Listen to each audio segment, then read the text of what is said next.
ইরানের প্রয়াত সর্বোচ্চ ধর্মীয় নেতা আয়াতুল্লাহ আলী খামেনির জানাজায় অংশ নিতে দেশটির উদ্দেশ্যে ঢাকা ত্যাগ করেছেন বাংলাদেশের জাতীয় সংসদের স্পিকার হাফিজউদ্দিন আহমদ।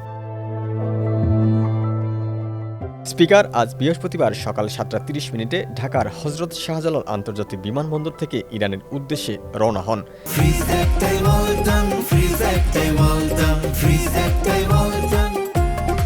সেখানে তিনি আয়াতুল্লাহ আলী খামেনির জানাজায় অংশ নেবেন।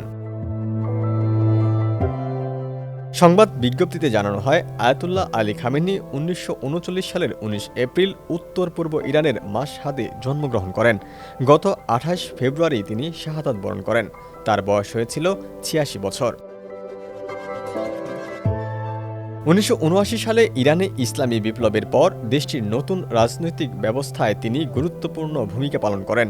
১৯৮০ সালে তিনি কিছু সময়ের জন্য ইরানের প্রতিরক্ষা মন্ত্রী হিসেবে দায়িত্ব পালন করেন। ইরান ইরাক যুদ্ধ শুরু হওয়ার পর তিনি দেশটির বিপ্লবী রক্ষী বাহিনীর দায়িত্ব নেন।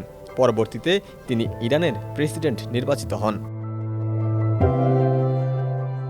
১৯৮৯ সালে রুহুল্লাহ খামেনির মৃত্যুর পর ইরানের assembly of expert Ayatollah Ali খামেনিকে দেশটির সর্বোচ্চ নেতা হিসেবে নির্বাচিত করেন। জানাজায় অংশগ্রহণ শেষে আগামী ৪ জুলাই স্পিকারের দেশে ফেরার কথা রয়েছে।